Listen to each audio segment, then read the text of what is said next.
a get-out-of-jail-free card for pedos in California, which should surprise absolutely no one. Twitter and Apple, let's get ready to rumble. Yeah, they're going at it. And robots are now authorized to kill you. Yes, welcome to the Jay Sheldon Show. I got all that and more coming up tonight on the show. It is live across 4 different platforms. Our main channel, rumble.com, of course. We're live there. Hello, Rumble. Also, Facebook Watch, we're live. YouTube, we are live. And twitch.tv, we are live. So, 4 different platforms you can watch us. You can also subscribe. Missy Bean, good morning, and I love you too. All right, good to see you. Hang on, where's it? There we go. Wanted to get a round of applause there for you, Missy. Good to have you along for the ride there in Torrington, Connecticut, my semi-hometown. My hometown's actually Cornwall, Connecticut, which is just about 20 minutes to the, I don't know, kind of northwest.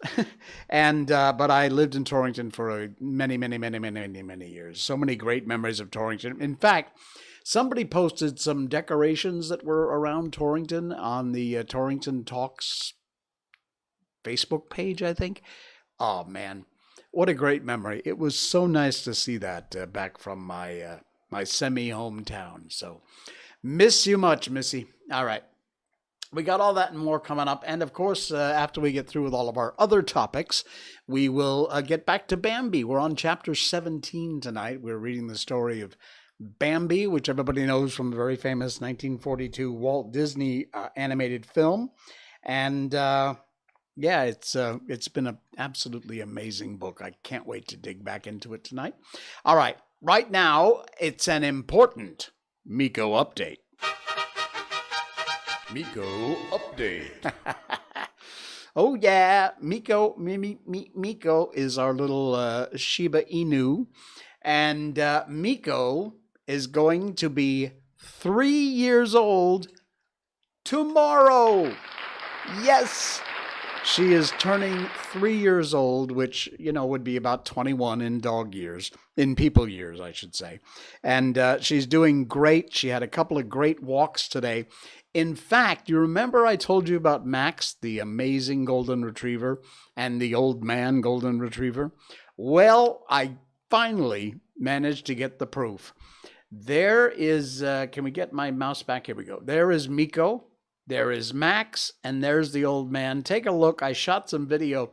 They stopped by the house tonight, and we were just about to leave for our walk. So Max's owner, Max, I keep forgetting the old dog's name. You can see there from the video footage. It's so old. Still gets around, but has a really tough time. Max, however, isn't even a year old. Look at the size of that dog. He's the most incredible golden retriever. He is so friendly. And Miko loves him to death. Although, since she's off her heat cycle, she didn't love him quite as much tonight as she was before. But look at this. I mean, he's 2 or 3 times her size. And she just doesn't put up with anything from him. We actually started, here's another little piece of footage. We actually walked together down the street, and Mika was kind of leading the pack. And Max is still trying to get her attention. And she finally says, "The hell with that." And she takes off as soon as the traffic cleared. So, yeah, this was us out on our walk tonight. That is Max and the old man.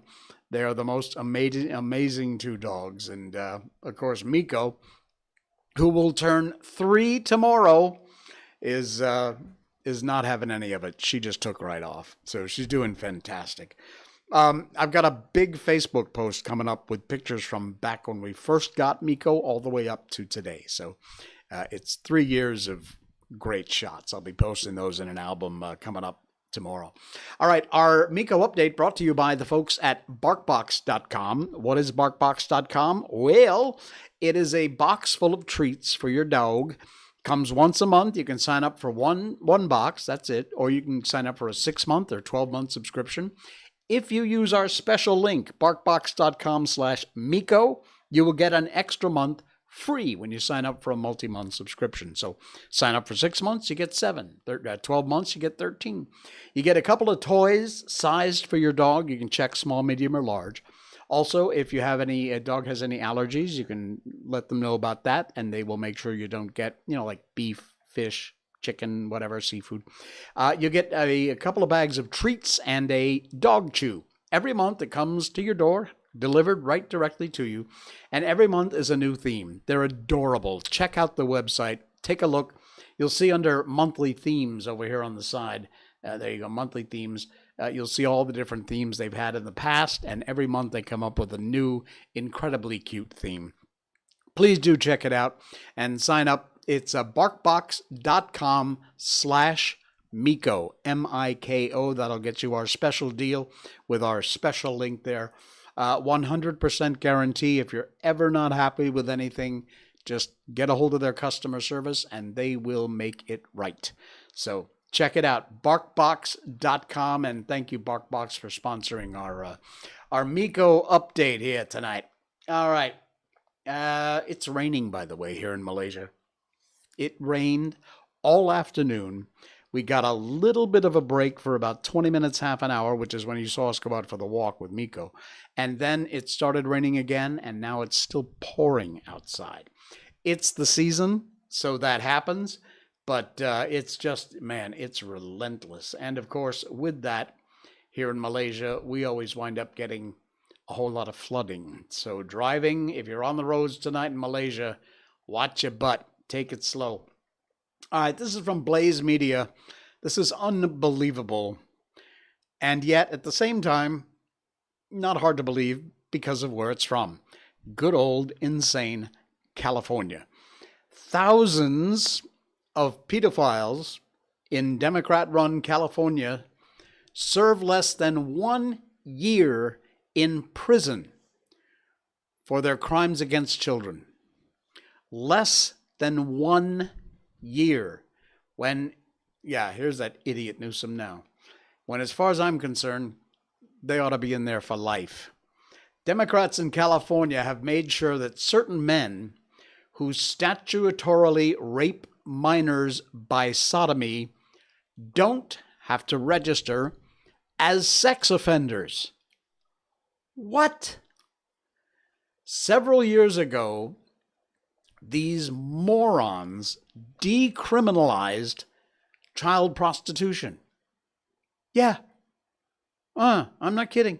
In California, child prostitution has been decriminalized.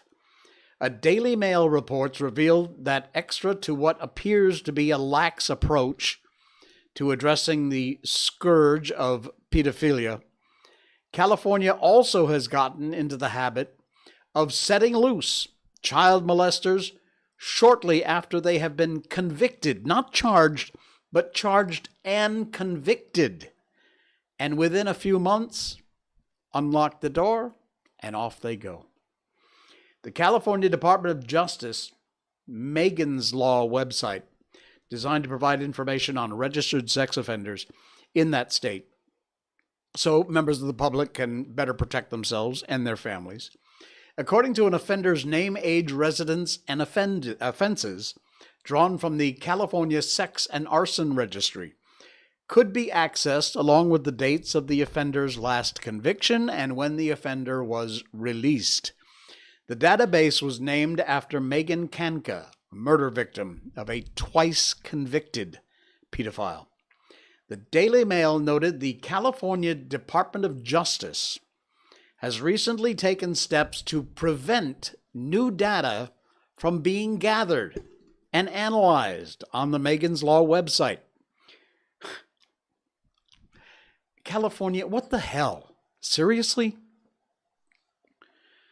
Nevertheless, the site allegedly indicated last week there were currently over 61,000 sex offenders listed in California, a 12% increase over the 2019 figures detailed in the report that's discussed below in this article.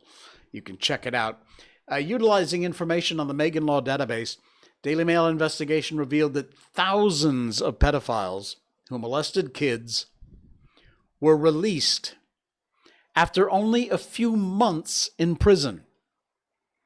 Having parsed the data of 54,000 sex offenders who were listed on the website, as of July 2019, 76% had committed offenses involving children. Your children, our children. Similarly staggering number found through a comparison of conviction and release dates. How long was the average pedophile served in jail? 2 years, 10 months. That's it. And then they just let him go. And thousands of predatory deviants were in and out of prison in less than half that time. Folks, get out of California. I'm not kidding. Get the hell out of California. It is insane. And it's only going to get worse. There's more details. They are gory and they are here in this article. It is the link in our show notes. You'll find it in today's show, and the top link there is this article. It's an eye-opener. Although, like I said, when it comes to California, absolutely nothing should surprise you. It's just unbelievable. 2 years, 10 months, and many get less than half that when they should likely just be stuck in jail or prison and the key thrown away. Yeah. Well, as you know, moving along, Twitter's been opened up. Thousands of previously unjustifiably banned accounts have been returned, have been reactivated, have been unbanned. I'm a free speech absolutist. I believe that you should be able to say absolutely anything you want, anywhere, anytime. Now, there are rules of decorum. There are rules of being rude. There are, inciting violence, obviously, is against the law. But when it comes to what your opinion is, whether I agree or disagree, I think you have an absolute right to express that publicly on whatever platform you want. Sadly, a lot of people don't, especially leftists. It's so funny because they were so happy when they could just censor all the people who were mostly on the right, who disagreed with them, and they just clicked the ban button. But now that the shoe's on the other foot, so to speak, now that Elon has pretty much opened up Twitter to free speech in many, many ways, they're not happy about it. And, good old Apple, I posted this, a comment about this, and it's really true. Tensions are growing between Apple's censorship practices and Elon Musk's Twitter. Now, you may or may not have heard this story, but you'll see there's the idiot Tim Cook and Elon Musk, our savior. No, look, I'm not one of these fanboy can do no wrong people. If Elon screws up, just like Trump, I am a supporter of President Trump. But if he does something I don't like, you're going to hear it from me first. Absolutely. It's not, oh no, he can do no wrong. Same thing with Elon. Tired of censorship and cancel culture? Well, Elon Musk has claimed that Apple has threatened to withhold Twitter from the Apple Store and didn't give them a reason. Apple's also threatened to withhold Twitter from its App Store, but won't tell us why, Musk tweeted on Monday. There's the tweet. The announcement came after Musk said iPhone maker had mostly stopped advertising on Twitter.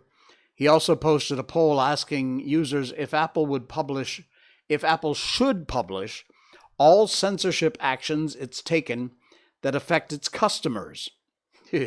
Yeah. Apple's yet to respond to Musk's claim. Unclear what withhold means. In most cases, it might mean refusing updates on the app or even removing the app from the store until Twitter obeys its demands. There have been various clues about Musk's growing annoyance at Apple's monopolistic practices. Monopolistic, I should have said.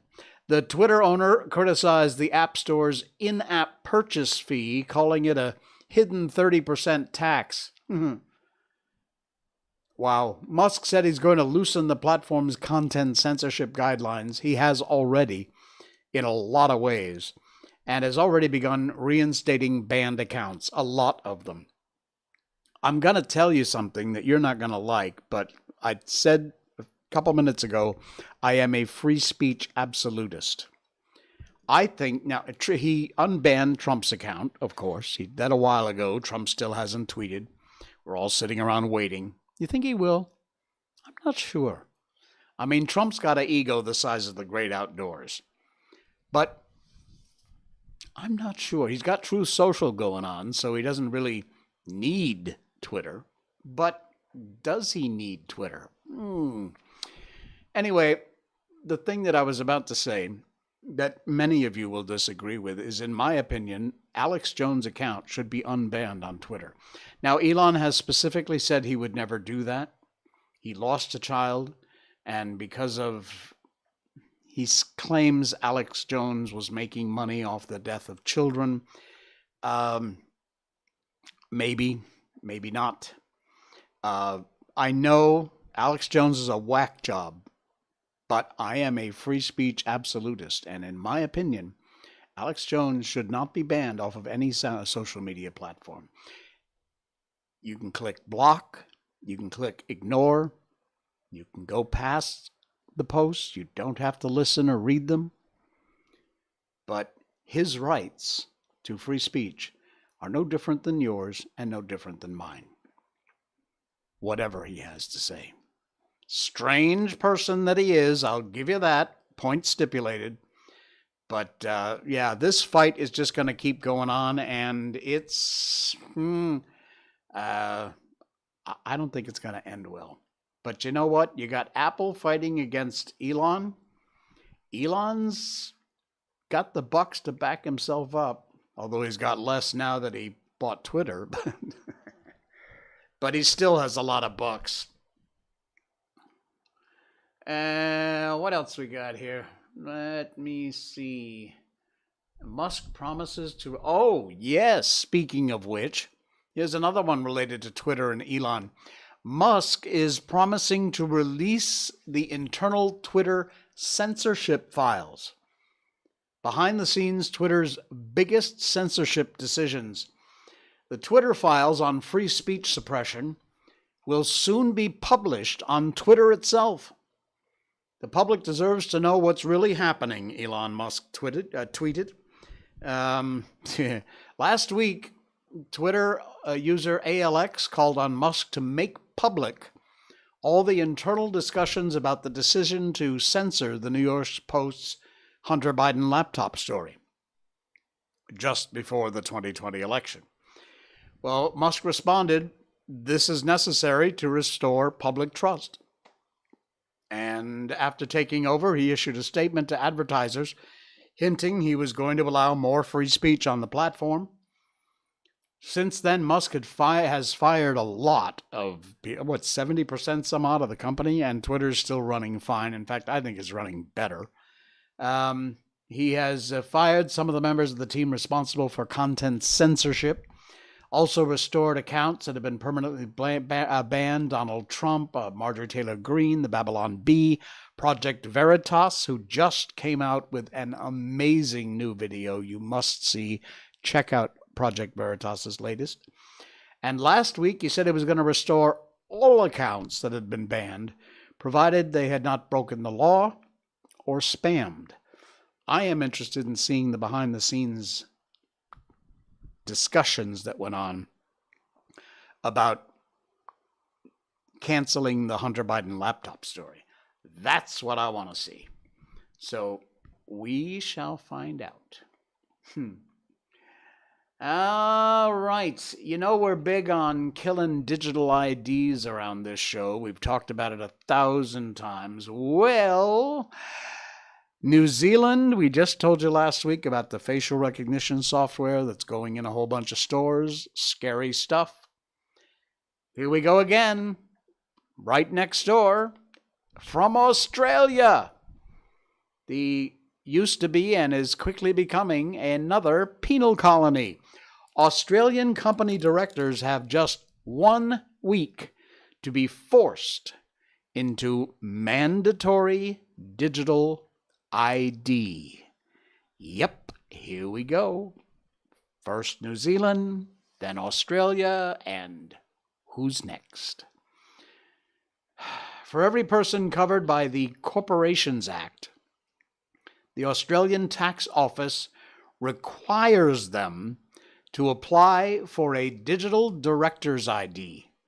The Corporations Act covers those running most small businesses, major entities, charities, nonprofits, and those who do not sign up for this digital director's ID could face fines of up to 13,000 Aussie dollars and be deemed ineligible to run a company. So far, fewer than 1.5 million of the 2.5 million company directors in the country have registered. Good.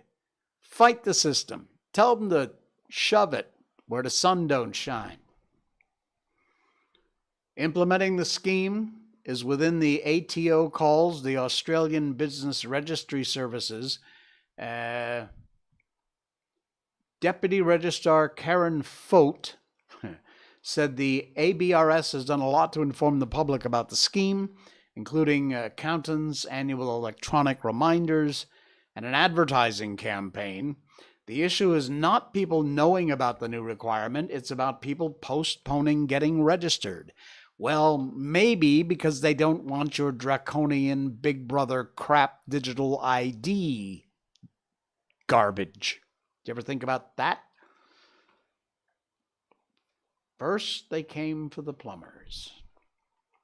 Fight back, folks. Fight this crap. All right, there's been a story here in the news that people have taken the wrong attitude about, I think. Because, you know, it makes a great headline. Robots are now authorized to kill you. Yeah, if that's the headline, it's going to get your attention. You're going to click on it. But there's a different take on this. San Francisco, here we go again, California, has approved the deadly force option for police robots. Yeah, that is a police robot. And that's the controller. The San Francisco Board of Supervisors approved a request by the police for the allowance of a deadly force option on robots that already are in use with law enforcement. The San Francisco Police Department asked for permission related to military-grade machines that are operated by trained officers. The department already uses 17 robots, but only 12 are functional. 5 of those are out of commission. And they can now potentially be used to kill suspects during critical incidents. An explosive charge may be considered an intermediate force option. Could potentially, though, be a lethal option. Said police in a statement, robots equipped in this manner would only be used in extreme circumstances to save or prevent further loss of innocent lives. A similar request has been made by the Oakland Police Department, but the language approving the policy later was removed. Critics decried the plan to use police robots in a lethal manner, and this is where I think they're wrong. We're living in a dystopian future, according to an attorney for the Lawyers Committee for Civil Rights. We're living in a dystopian future where we debate whether the police can use robots to execute citizens without a trial, jury, or judge. Not true. You're reading the headline and not reading the details of the story. These robots, which potentially could be authorized to use deadly force against a suspect, would still have a human operator who would ultimately make that decision. It would be no different than if a cop on the street and the suspect pulls a gun, starts to aim it at the officer, and the officer pulls his weapon out and fires. In this case, it's not a handgun strapped to his service belt. It's a robot with some potentially lethal thing on board. But there's still a human being, obviously a cop, on the other side of the control, making the decision whether or not to use and whether or not it's authorized and justified to use deadly force. Now, when I see the article pop up about giving the robots their own control and allowing the robots to make the decision, now we got a problem. But for the moment, it's just a machine, controlled by a human, controlled by a law enforcement officer, and that decision ultimately happens from the law enforcement officer, which, in my opinion, absolutely knock yourself out. It's just another weapon in the arsenal. Cool beans. So don't go too crazy when you get all, oh my God, robots are going to come after us and kill us now. No. That's not the case. Well, kind of. But there's a cop on the other end of the robot, okay? So chill. All right. We're going to wrap up on a piece of good news, and then we're going to get on to our book, Bambi. We're at chapter 17 tonight. I always end up the show with a piece of good news, and this one broke my heart. 5-year-old best friends. These guys are 5 years old. They go to school together. They're best friends, inseparable. So they decided they wanted to get the same exact haircut so that they could trick their teacher so she wouldn't be able to tell them apart.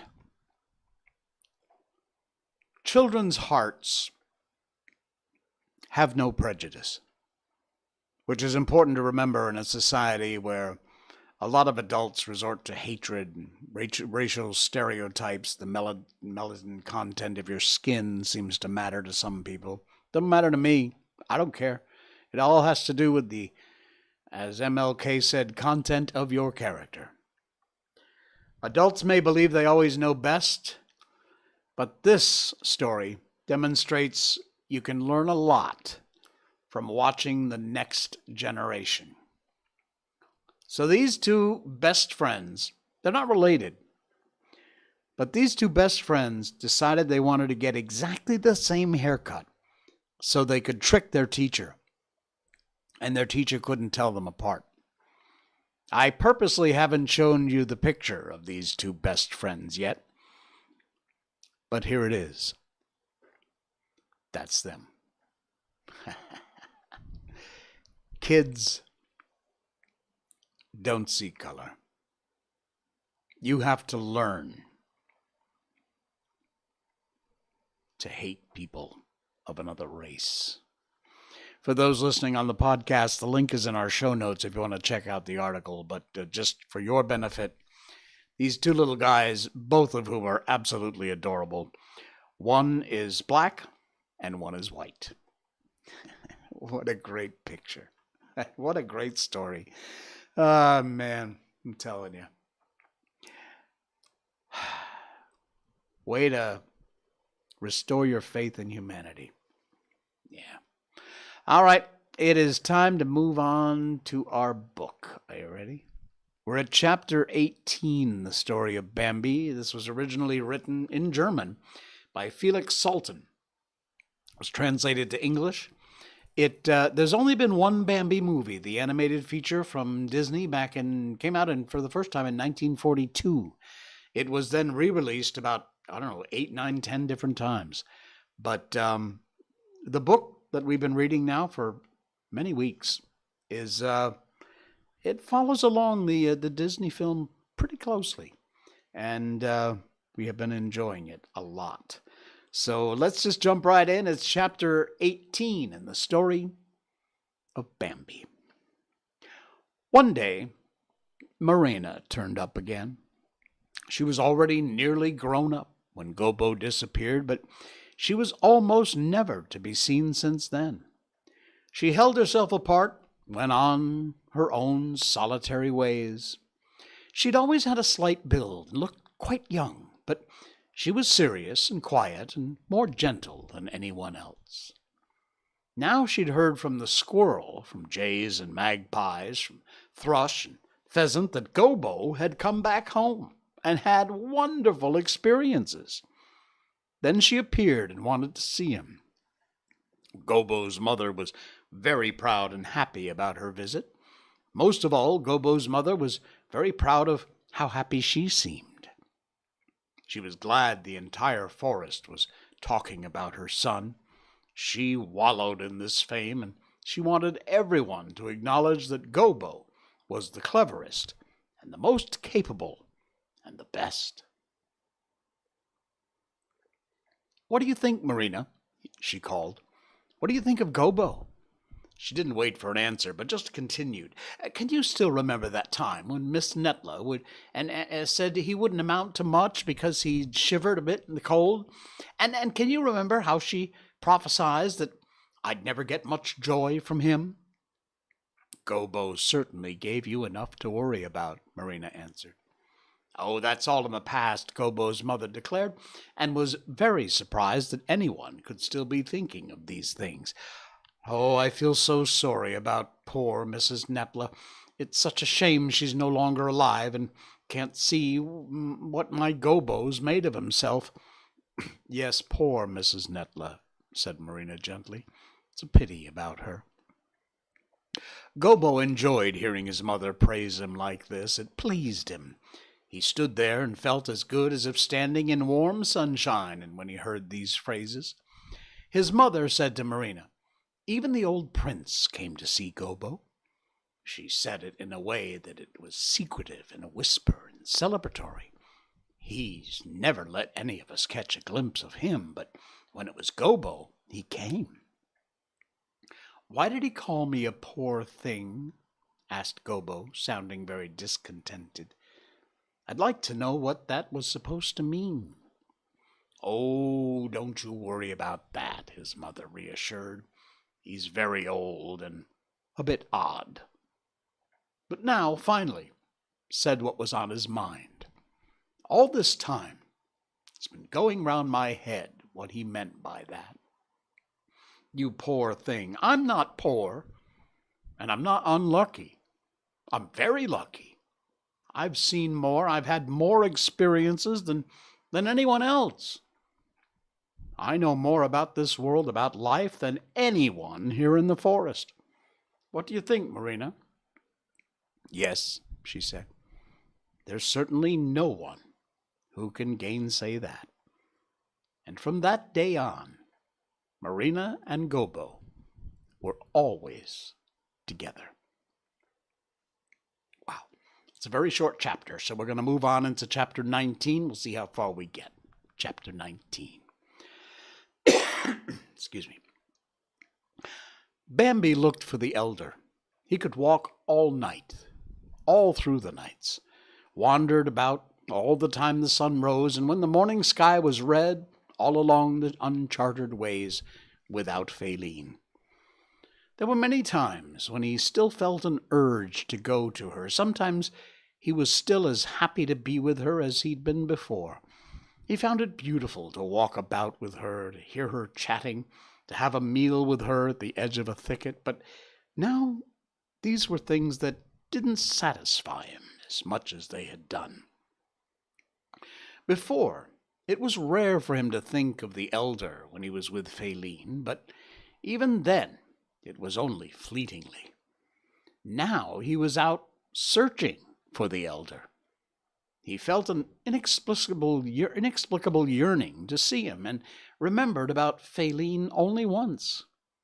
He could always find her whenever he wanted her. He felt a little urge to be together with the others, though, Gobo or Auntie Ina. He avoided them whenever he could. Bambi was unable to stop thinking about the phrase that the elder had used about Gobo. He'd been remarkably struck by it. From the very first day that he'd come back, Gobo's reappearance had seriously disturbed him. Bambi didn't know why, but when Gobo looked at him, it immediately seemed to make him suffer. Bambi was ashamed of Gobo, but didn't know why. He was worried about him without knowing why, but now, whenever he was with the incautious, self-conscious, complacent, and haughty Gobo, that phrase came to mind. You poor thing. He couldn't get it out of his head.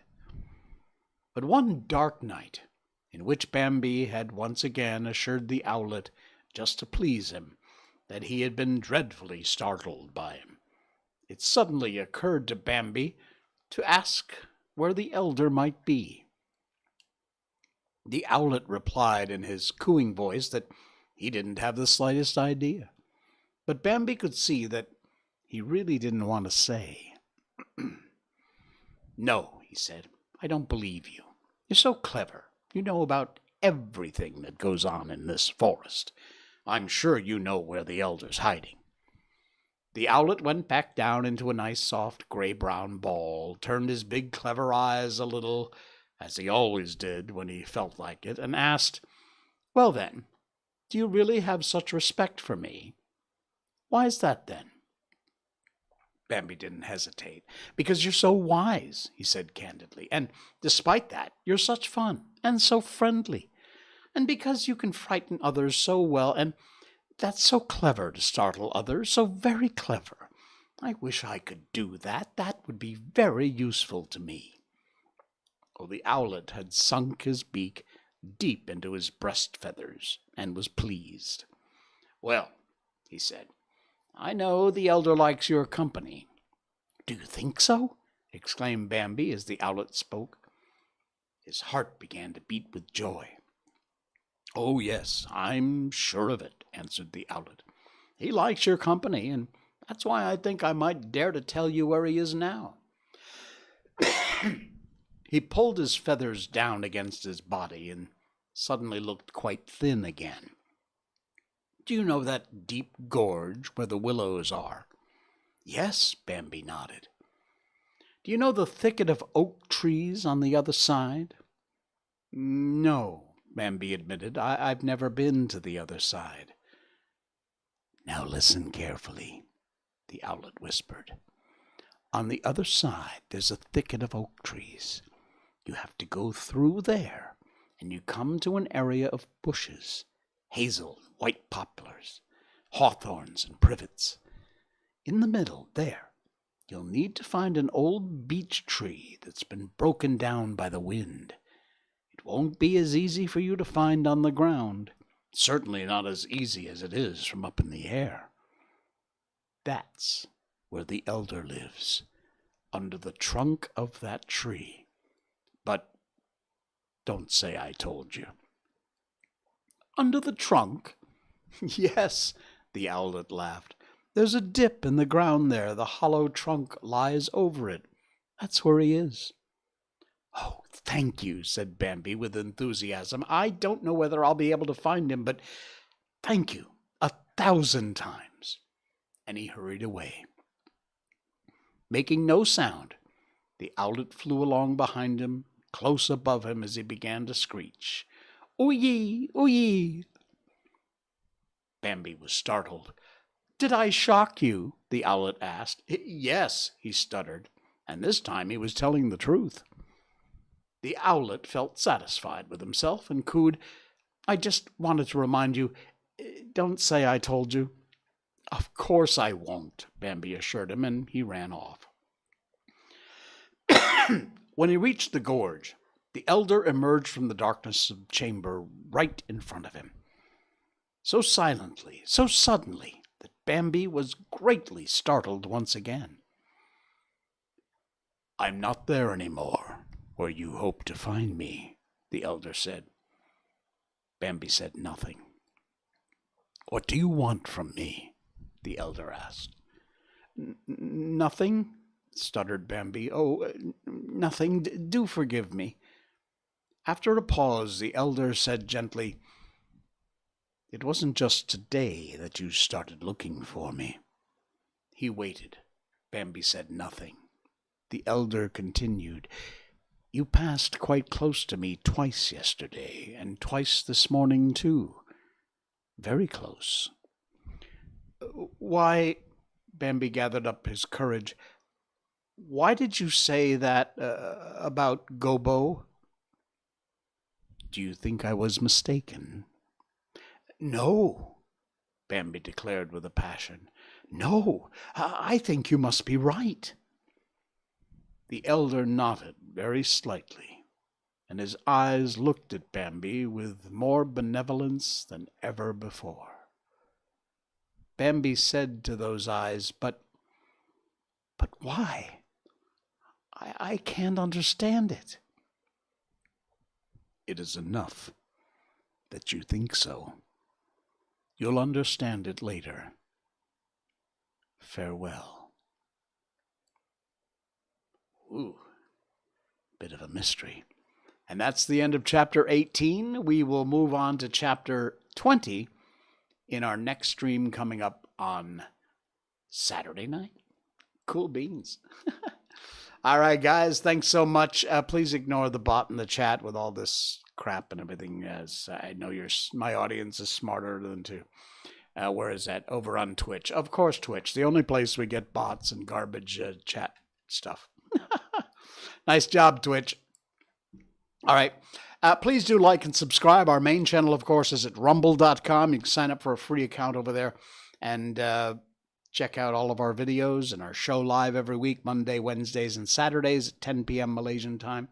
And all of our past shows are there on Rumble. We're also, of course, on YouTube. You can subscribe to us over there, and twitch.tv and Facebook Live, of course. We're there too.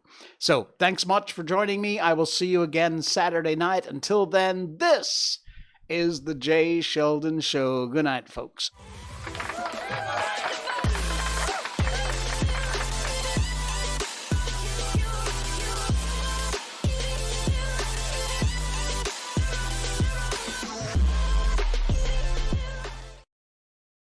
Snort.